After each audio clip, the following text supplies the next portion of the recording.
ஜெபிக்கிறேன் நல்ல பிதாவே, ஆமென். கர்த்தர் உங்களை ஆசீர்வதிப்பார். தேவ திட்டத்திற்கு நேராக மனதை திருப்பு.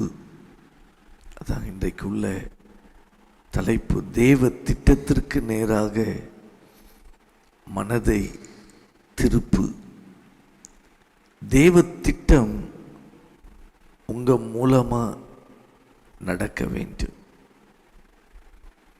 தேவ திட்டம் உங்க மூலமா நடக்க வேண்டும் என்றால்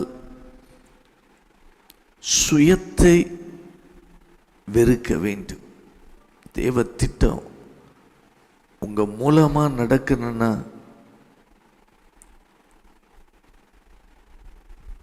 சுயத்தை வெறுக்கணும். சுயத்தை வெறுத்தால் தேவ திட்டத்திற்கு நேராய் மனது திருப்பப்படும். சுயத்தை வெறுக்கும் பொழுது உங்கள் மனது தேவ திட்டத்துக்கு நேராய் திருப்பப்படுகிறது. எபிரேயர் 11ஆம் அதிகாரம்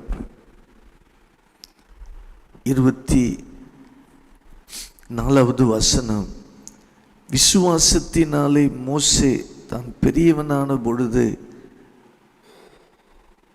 பார்வோனுடைய குமாரத்தியின் மகன் எண்ணப்படுவதை வெறுத்து, விசுவாசத்தினாலே மோசே பார்வோனுடைய குமாரத்தியின் மகன் எண்ணப்படுவதை வெறுத்திருக்கிறார். கடந்த நாட்கள் எல்லாம் மோசேயுடைய பெற்றோர் உடைய விசுவாசத்தை நம்ம தியானித்தோம். விசுவாசத்தினாலே ராஜாவின் கட்டளைக்கு பயப்படாமல் பிள்ளையை 3 மாதம் ஒளித்து வைத்தார்கள். மோசே குறித்து பெரிய திட்டம் இருந்தது. கற்பனை பண்ணி பார்க்கக்கூடாத அளவில் பெரிய திட்டம் இருந்தது. சொப்பனத்தில் கூட பார்க்க முடியாத ஒரு பெரிய திட்டம் மோசே குறித்து இருந்தது. இந்த வார்த்தையை கேட்கிற அத்தனை பேருடைய வாழ்க்கையிலும் மகத்தான திட்டத்தை போட்டுத்தான் உங்களை தம்முடைய பிள்ளைகளாக தெரிந்து கொண்டு இருக்கிறார். உங்களை குறித்து ஒரு மகத்தான திட்டம், பெரிய திட்டம், அதை போட்டுத்தான் இந்த உலகத்தில் பிறக்கும்படி அவர் செய்தார். பிள்ளைகளாக தெரிந்து கொண்டிருக்கிறார். அதனால தான் தேவ திட்டத்துக்கு நேராக மனதை திருப்ப வேண்டும். மிகப்பெரிய திட்டம் இந்த உலகத்தில் கர்த்தர் வைத்திருக்கிறார். மிகப்பெரிய நோக்கம் கர்த்தர் வைத்திருக்கிறார். மோசே வளர்ந்த பொழுது இதை புரிந்து கொண்டான். 40 வருஷம் அரண்மனை வாழ்க்கை, செல்வ செழிப்பான வாழ்க்கை, சகல கலைகளையும் கற்று தேர்ந்தவனாய் இருந்தான். அப்போஸ்தலர் 7:22 அதை சொல்கிறது. அவன் எல்லாவற்றிலும் தேறினவனாய், சிறப்பானவனாய், சகலக்கலா வல்லவனாய் மோசே காணப்பட்டார். மோசேக்கு அரண்மனையில் ஆடம்பர வாழ்க்கை, வேலைக்காரர்கள், மதிப்பு, மரியாதை எல்லாம் இருந்துச்சு.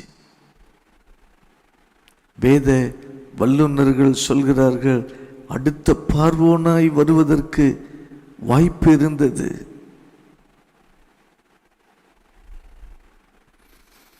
ஆனால் மோசேயுடைய அம்மா பாலை கொடுக்கும் பொழுது தெய்வ திட்டத்தை சேர்த்தே கொடுத்து விட்டாள். பாலை கொடுக்கும் போதே யெகோவா தேவனை அறிமுகப்படுத்தினாள். பாலை மோசேக்கு கொடுக்கும்போது யெகோவா தேவனின் திட்டத்தை கொடுத்தால் அவனுக்குள் ஏறிவிட்டது. அவனுடைய மனதுக்குள் தேவ திட்டம் ஏறிவிட்டது.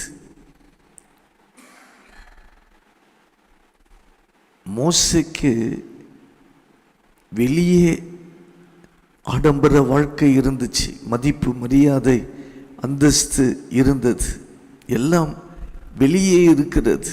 ஆனால் உள்ளே கர்த்தர் கிரியை செய்து கொண்டிருந்தார். உள்ளே மோசேக்குள்ளே ஏதோ ஒன்று எரிந்து கொண்டே இருந்தது.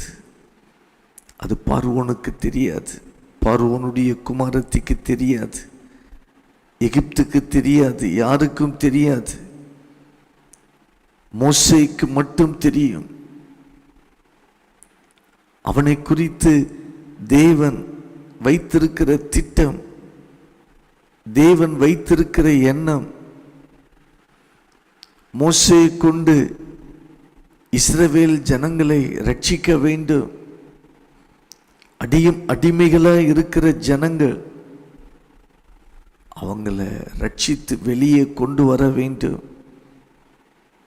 இதெல்லாம் உலகத் தோற்றத்துக்கு முன்னமே மோசேயை குறித்து போடப்பட்ட திட்டம். ஜனங்களை விடுவிக்கணும், ஜனங்களை ரட்சிக்கணும். உங்களையும் உலகத் தோற்றத்துக்கு முன்னமே கர்த்தர் தெரிந்து கொண்டு இருக்கிறார். நீங்களும் அநேக ஜனங்களை ரட்சிப்புக்குள் நடத்த வேண்டும். அநேக ஜனங்களுடைய வாழ்க்கையை பிசாசின் அடிமைத்தனத்திலிருந்து விடுவிக்க வேண்டும். இதான் உங்களை குறித்த தேவ திட்டம். இந்த திட்டத்துக்கு நேராய் உன்னுடைய மனதை திருப்பு. உலக தோற்றத்துக்கு முன்னமே கர்த்தர் உங்களை முன்குறித்தார். உலக தோற்றத்துக்கு முன்னமே கர்த்தர் உங்களை முன்னறிந்து இருக்கிறார். கர்த்தர் உங்களை நீதிமானாக்கி இருக்கிறார், மகிமைப்படுத்தி இருக்கிறார், இன்னமும் மகிமைப்படுத்துவார். நீங்க செய்ய வேண்டியது தேவ திட்டத்துக்கு நேராக மனதை திருப்ப வேண்டும். இதைத்தான் கர்த்தர் பேசிக்கொண்டு இருக்கிறார். இன்றைக்கு தேவ திட்டத்துக்காக வாழும்படி கர்த்தர் அழைக்கிறார். உன்னை குறித்து தேவ திட்டம் இருக்கிறது, அதை நீ நிறைவேற்ற வேண்டும். உலகத்தில் சில வேலைகளை நீங்க செய்யலாம், அந்த வேலைகளை செய்து கொண்டே தேவ திட்டத்தை நிறைவேற்ற வேண்டும். கோடி பேர் உலகத்துக்காக வாழ்ந்து கொண்டிருக்கிறாங்க. உலக ஆசைகள், உலக ஆசாபாசங்கள், உலகம் உலகம் என்று ஓடிக்கொண்டிருக்கிற ஒரு கூட்டம் உண்டு. கர்த்தர் சொல்றாரு, தாயின் கருவில் உருவாகும் முன்னே கர்த்தருடைய கண்கள் கண்டது, என்னுடைய திட்டம் உன் மூலமாய் நிறைவேற வேண்டும். அநாதி தீர்மானத்தின்படி நான் தீர்மானித்திருக்கிறேன். அதான் கர்த்தர் சொல்றார், உங்களை குறித்து ஒரு பெரிய திட்டம் உண்டு. அந்த திட்டத்துக்கு நேராய் உங்க மனதை திருப்ப வேண்டும். விசுவாச வாழ்க்கை என்றால் என்ன, அதைதான் தியானித்துக் கொண்டிருக்கிறோம். விசுவாசத்தினாலே மலைகளை பெயர்க்கலாம், விசுவாசத்தினாலே உலகத்தை ஜெயிக்கலாம், விசுவாசத்தினாலே உலகத்தை மேற்கொள்ளலாம். இவைகளெல்லாம் விசுவாசத்தில் நடக்கிறது. ஆனால் இது மட்டுமல்ல, இவைகள் மட்டுமல்ல விசுவாச வாழ்க்கை. நம்ம ஏமாந்து போய்விடக்கூடாது, வஞ்சிக்கப்பட்டு விடக்கூடாது.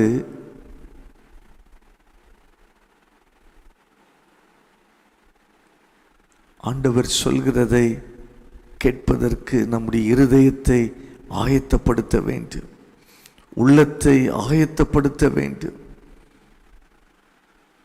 ஆண்டவர் என்ன சொல்ல விரும்புகிறார்? வேதம் சொல்கிறது, மோசே விசுவாசத்தினாலே தான் பெரியவனான பொழுது பார்வோனின் குமாரத்தின் மகன் எண்ணப்படுவதை வெறுத்து. இதான் விசுவாச வாழ்க்கை. இதான் விசுவாச வாழ்க்கையின் உச்சக்கட்டம். வெறுத்து. அப்போ விசுவாசம் வந்தால் சில காரியங்களை வெறுக்க வைக்கிறது. தேவ திட்டத்துக்கு நேராய் நம்முடைய மனதை திருப்புவதற்கு சில காரியங்களை வெறுக்க வைக்கிறது. வெறுக்க வேண்டும். விசுவாச வாழ்க்கை சில காரியங்களை அது வெறுக்க வேண்டிய வாழ்க்கை. எதை வெறுக்க வேண்டும்? ஆண்டவர் நம்மிடத்தில் எதை எதிர்பார்க்கிறார்? எதை வெறுக்க வேண்டும் என்று தேவன் எதிர்பார்க்கிறார்? 34வது வசனம், மார்க்கு சுவிசேஷம் 8ஆம் அதிகாரம் 34வது வசனம். பின்பு அவர் ஜனங்களையும் தம்முடைய சீஷர்களையும் தம்மிடத்தில் அழைத்து, ஒருவன் என் பின்னே வர விரும்பினால் அவன் தன்னைத்தானே வெறுத்து தன் சிலுவையை எடுத்துக்கொண்டு என்னை பின்பற்ற கடவன். தன்னைத்தான் வெறுத்து தன் சிலுவையை எடுத்துக்கொண்டு என்னை பின்பற்ற கடவன். தன் ஜீவனை ரட்சிக்க விரும்புகிறவன் அதை இழந்து போவான்.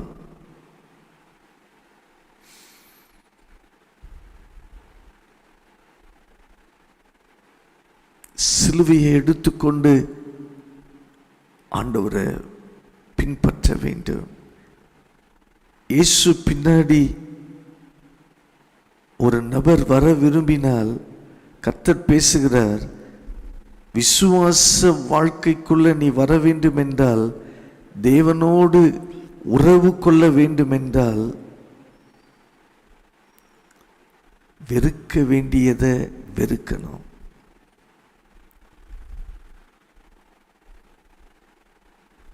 மோசே வெறுத்தான். பார்வோனுடைய குமாரத்தின் மகன் எண்ணப்படுவதை வெறுத்தான். இயேசுவும் வெறுக்கிறதை பற்றி பேசுகிறார். அப்ப விசுவாச வாழ்க்கைக்குள்ள நீங்க வர வேண்டும் என்றால், தேவனுடைய உறவுக்குள் வர வேண்டும் என்றால் வெறுக்க வேண்டும். எதை வெறுக்கணும்? தன்னைத்தான் வெறுக்க வேண்டும். தன்னைத்தான் வெறுக்க வேண்டும். கர்த்தர் இதை நம்மோடு பேச விரும்புகிறார். தன்னைத்தான் வெறுக்க வேண்டும். தன்னைத்தான் வெறுத்து தன் சிலுவையை எடுத்துக்கொண்டு என்னை பின்பற்ற கடவன். அப்ப தன்னைத்தான் வெறுக்கிறது என்றால் என்ன? என்னையே எனக்கு வெறுப்பாய் இருக்கிறது அதுவல்ல. என்னையே எனக்கு பிடிக்கல, வெறுப்பா இருக்குது, அதல்ல தன்னைத்தான் வெறுத்தல். சுய வெறுப்பை பற்றி ஆண்டவர் பேசவில்லை. சுய வெறுப்பு வேறு, சுயத்தை வெறுப்பது வேறு. ரெண்டுக்கும் வித்தியாசம் இருக்கிறது. சுய வெறுப்பு வேற, சுயத்தை வெறுப்பது வேற. அப்ப தன்னைத்தான் வெறுத்து என்றால் சுய வெறுப்பு அல்ல. என்னையே வெறுத்து, என்னையே ஒடுக்கி, சரீரத்தை ஒடுக்கி, இன்றைக்கு அப்படித்தான் சில தேவ பிள்ளைகள் செய்கிறாங்க. சரீர பிரகாரமான ஒடுக்கங்கள் அது அல்ல. சுயத்தை வெறுப்பது. கொலோசியர் 2ஆம் அதிகாரம் 23வது வசனத்தில், உங்கள் சரீர ஒடுக்கங்கள் இங்கு பிரயோஜனப்படாது. சரீர ஒடுக்கத்தை, தன் சரீரத்தை வெறுக்கிறத பற்றி ஆண்டவர் சொல்லலை. சிலர்லாம் அந்த லென்த் டேஸ் 40 நாட்கள் வரும்பொழுது மீன் சாப்பிட மாட்டாங்க, கறி சாப்பிட மாட்டாங்க. இதெல்லாம் சரீர ஒடுக்கம் என்பதை திட்டமாய் அறிந்து கொள்ள வேண்டும். தன்னைத்தான் வெறுத்து என்று கர்த்தர் பேசும் பொழுது, சுயத்தை வெறுத்து சிலுவையை எடுத்துக்கொண்டு என் பின்னே வர வேண்டும். சுயத்தை வெறுக்கணும். லூசிஃபர் வீழ்ச்சி அடைந்ததுக்கு காரணம் சுயம். சுயத்தை எடுத்துக்கொண்டா. ஆண்டவர் எல்லாருக்கும் சுத்த சுயாதீனத்தை கொடுத்திருந்தார். இவன் சுயத்தை எடுத்துக்கொண்டு நான் வானத்துக்கு ஏறுவேன், தேவனுக்கு சமமாக எண்ணப்படுவேன்னு நினைச்சா கர்த்தர் அவனை கீழே தள்ளினார், சாத்தானா மாறினார். ஆதாம் ஏவாள் அவங்களும் சுயத்தை எடுத்து விட்டார்கள். சுயத்தை வெறுக்கணும், ஆனால் சுயத்துக்குள்ள விழுந்து போனாங்க. அதனால தான் வீழ்ச்சி. அப்போ சுயத்தை வெறுத்து தன் சிலுவையை எடுத்துக்கொண்டு என் பின்னே வர வேண்டும். அதான் இயேசு அழைக்கிறார். எத்தனை பேர் இயேசுவின் பின்னால வர விரும்புகிறீர்கள்? இயேசுவின் பின்னால் ஜீவிய காலம் முழுவதும் வர விரும்புகிறேன் என்று எத்தனை பேர் சொல்கிறீர்கள்? வர விரும்பினால் அவன் தன்னைத்தான் வெறுத்து தன் சிலுவையை எடுத்துக்கொண்டு வரட்டும். சிலுவையை எடுத்துக்கொண்டு வா என்று ஆண்டவர் சொல்லல, தன் சிலுவையை எடுத்துக்கொண்டு வா. இயேசுவின் சிலுவையை நாம சுமக்க முடியாது. அதே போல இயேசுவுக்காக நம்ம சிலுவையை சுமக்க கூடாது. தன் சிலுவையை சுமக்க வேண்டும். இயேசுவின் சிலுவை பாவ நிவாரண சிலுவை. இயேசுவின் சிலுவை சாப நிவாரண சிலுவை. இயேசுவின் சிலுவை வியாதி நிவாரண சிலுவை. இயேசுவின் சிலுவை தரித்திர நிவாரண சிலுவை. இந்த சிலுவையை நீங்க சுமக்க முடியாது. மனுக்குலத்தின் பாவத்தை மன்னிக்கிற அந்த சிலுவையை நீங்களும் நானும் சுமக்க முடியாது. தன் சிலுவையை எடுத்துக்கொண்டு இயேசுவை பின்பற்றணும். உனக்கென்று ஒரு சிலுவை இருக்கிறது. அப்ப அந்த சிலுவை என்னது? அதான் தேவ திட்டம். நீ சுமக்க வேண்டிய தேவ திட்டம், உன் மூலமா நிறைவேற வேண்டிய தேவ திட்டம். அந்த தேவ திட்டத்தை நிறைவேற்றுவதற்குத்தான் சுயத்தை வெறுக்க வேண்டும். மோசே சுயத்தை வெறுத்த பொழுது, பார்வோனுடைய குமாரத்தின் மகன் எண்ணப்படுவதை வெறுத்த பொழுதுதான் தேவனுடைய திட்டத்துக்குள்ள வர முடிந்தது. தெய்வ திட்டத்துக்கு நேராய் உன்னுடைய மனதை திருப்பு. தன் சிலுவை என்று சொல்லும் பொழுது அது தேவனுடைய திட்டம். அது உன் மூலமா நடக்க வேண்டிய திட்டம், உன்னை கொண்டு நடக்க வேண்டிய திட்டம். அதுதான் உன்னுடைய சிலுவை. தேவ திட்டம் உங்கள் மூலமாய் நடக்க வேண்டும். தேவன் திட்டம் உங்கள் மூலமாய் நடக்க வேண்டும் என்றால் சுயத்தை வெறுக்கணும். சுயத்தை வெறுத்தால் தேவ திட்டத்துக்கு நேராய் உங்களுடைய மனது திருப்பப்படும். சுயத்தை மட்டும் நம்ம எடுத்துடக்கூடாது. சுய வாழ்வு, சுய தீர்மானம், சுய ஆசை, சுய விருப்பம், சுயத்திற்கு இடம் கொடுக்கவே கூடாது. அதான் தன்னைத்தானே வெறுத்து, சுயத்தை வெறுத்து தன் சிலுவையை எடுத்துக்கொண்டு என்னை பின்பற்றி வர கடவன். தன் சிலுவை, அதான் ஆண்டவருடைய திட்டம். அந்த திட்டத்தை நிறைவேற்றுவதற்கு தான் நம்ம இயேசு பின்னாடி வர வேண்டும். அதனால தேவ திட்டத்திற்கு நேராக உங்கள் மனதை திருப்புங்கள். கர்த்தர் உங்களை ஆசீர்வதிப்பார். நாம் ஜெபம் பண்ணுவோம். நல்ல ஆண்டவரே, தேவ திட்டத்துக்கு நேராய் எங்கள் ஒவ்வொருவருடைய மனதும் திருப்பப்பட வேண்டும். ஆண்டவரே, தன் சிலுவையை எடுத்துக்கொண்டு தேவன் எங்களை குறித்து வைத்திருக்கிற திட்டத்தை நாங்கள் எடுத்துக்கொண்டு உங்களை பின்பற்றி வர வேண்டுமாப்பா. அந்த திட்டத்தை நாங்கள் நிறைவேற்றி முடிக்கணும். கிருபை தாங்க. தேவ திட்டத்திற்கு நேராய் எங்களுடைய மனது திருப்பப்படட்டுமாப்பா.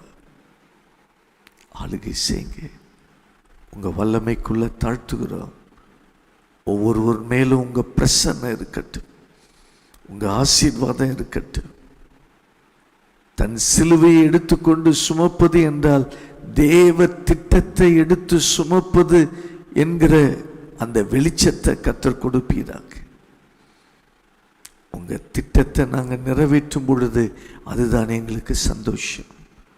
உங்க திட்டத்தின் பாதையில நாங்கள் வாழ்வது அதுதான் எங்களுக்கு மகிழ்ச்சி. உங்க வல்லமைக்குள்ள தாழ்த்துகிறோம். ஒவ்வொருவரையும் இந்த நாளில் ஆசீர்வதிங்க, காத்துக்கொள்ளுங்க. இயேசுவின் நாமத்தில் ஜெபிக்கிறேன் நல்ல பிதாவே. ஆமேன், ஆமேன். கர்த்தர் உங்களை ஆசீர்வதிப்பார்.